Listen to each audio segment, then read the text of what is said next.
This is real footage captured by Randy Fales of Satellite Beach. He was scuba diving on a nice Sunday about 17 miles off the Florida coast near Sebastian Inlet when he surfaced and discovered that not only were his boat and family gone, but sharks were circling below. Randy, who was 68 years old at the time, had been a scuba diver for 35 years as of the time of this incident. And this was the first ever time that anything this terrifying and close to death has ever happened to him. So on that Sunday, before setting off to reach a depth of 90 feet in seawater, Randy had dropped a yellow jug attached to the boat by parachute rope onto a reef.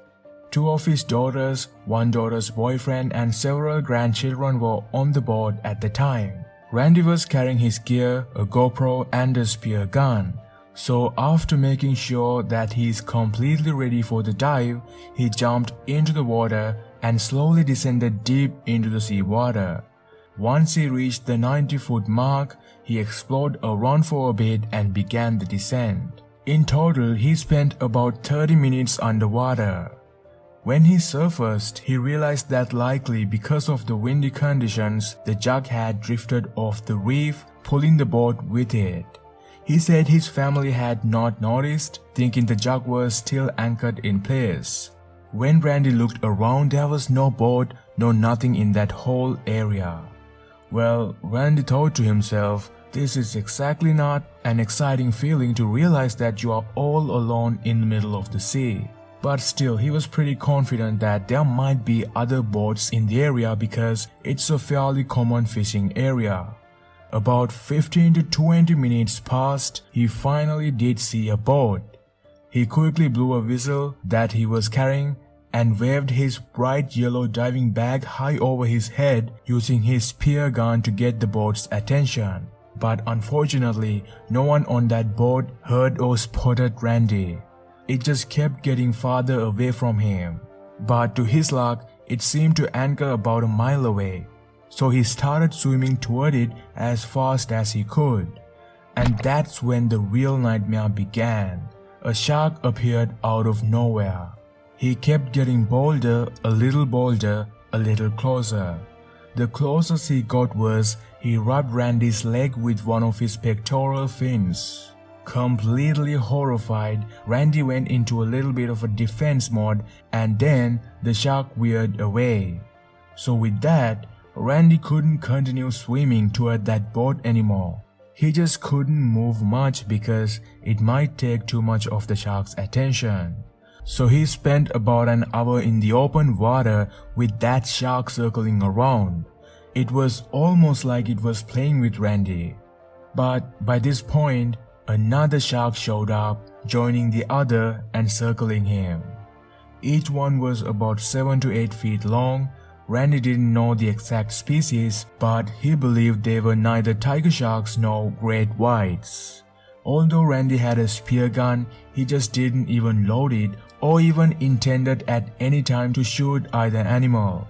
He thought they are such majestic animals to begin with, and harming them would be such a devastation. Well, that's incredible, because if anyone else was in his shoes, not only would they consider using the spear gun, but they might just do it out of instincts. So after a while, Randy's legs became the bigger concern than even the sharks as they began to cramp and hurt.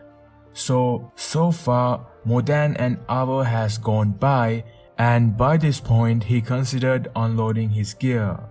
Then finally, after almost 90 minutes of treading water, Randy saw another boat coming his way. He said, "Boy, am I glad to see you." This boat actually spotted Randy and finally he got on board. Randy may be the luckiest guy to survive that nightmare. Getting lost in the open sea water alone is a situation that most of us wouldn't survive in. So finally, Randy right away was able to locate his daughters, who by then had sent a distress call to the Coast Guard. His daughter has timed him as he entered the water, so when he didn't appear, the family started looking for him. When nearly 2 hours had passed, she had panicked. The Coast Guard was in the process of starting a search when Randy approached on the boat. By then his GoPro had died. But thanks to it, we now got this footage of Randy dealing with those two bad boys. You know what? Now that I think about it, if it weren't for this footage or proof, some people might not even believe Randy.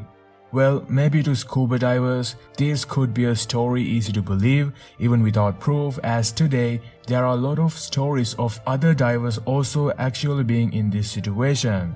But one way or another, Randy survived. He said despite the terrors he felt, it was kind of cool seeing sharks that close. Must be the most unforgettable experience in his life.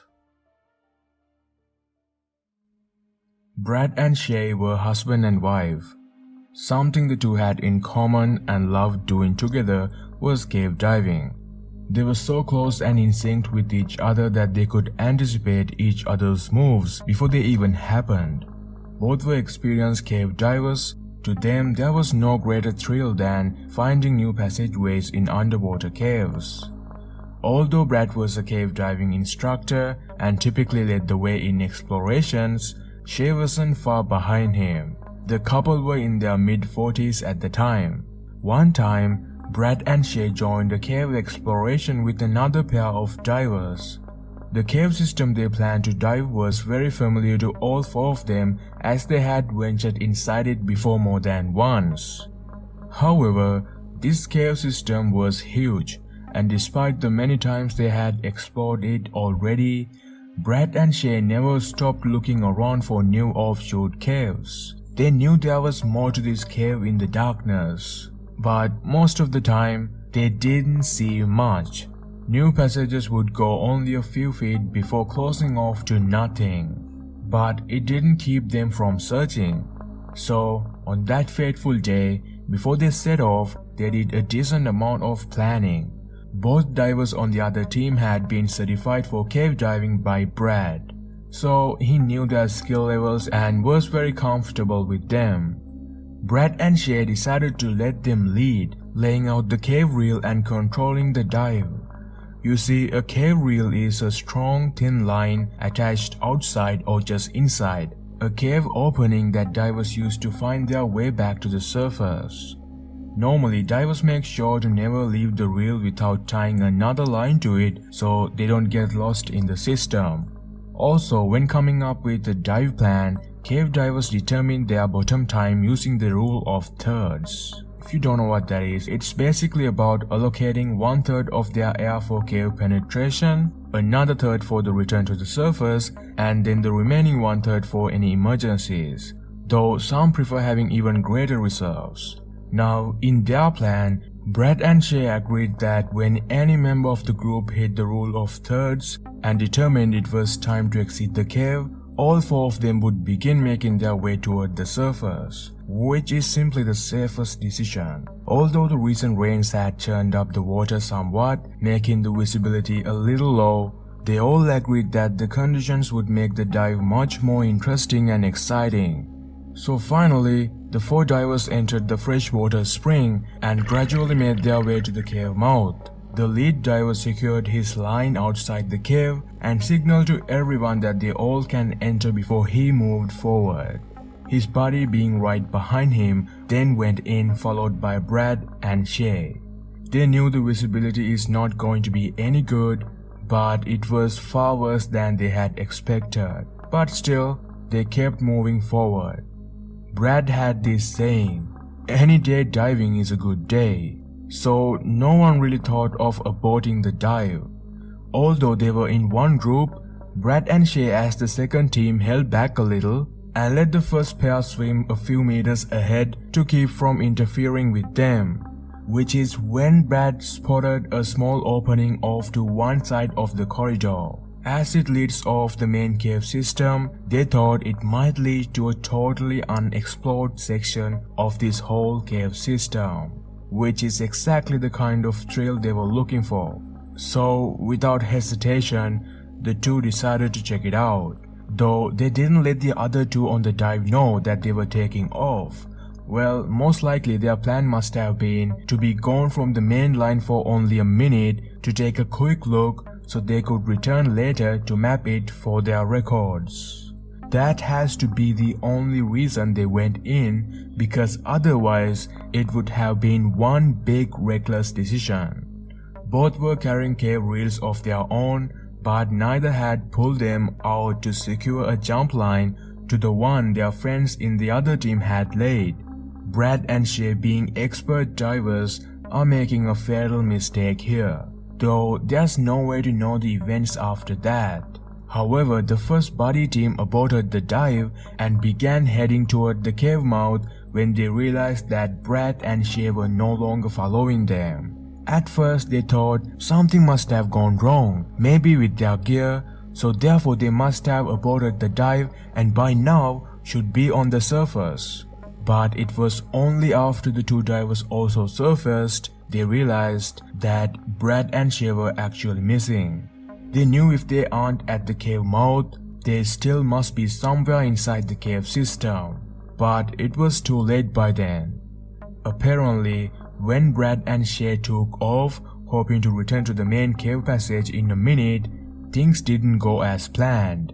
Here's a possible explanation as to what might have happened to them. After looking around for a few minutes and confirming they had found a cave neither had ever seen before, Brad signaled that they should return to find their dive buddies of the other team. So they turned around to head back the way they came, but never found the main cave or the line their two buddy divers had laid down. Yeah, by the time they realized they really have made a terrible mistake, it was too late. So when the two divers in the buddy team surfaced and realized about this, they alerted the authorities, and later Brad and Shay's bodies were recovered 250 feet from the cave's mouth. Both divers had completely emptied their air cylinders, which means, trying to find a way out feeling petrified and panicked, they must have run out of time and air.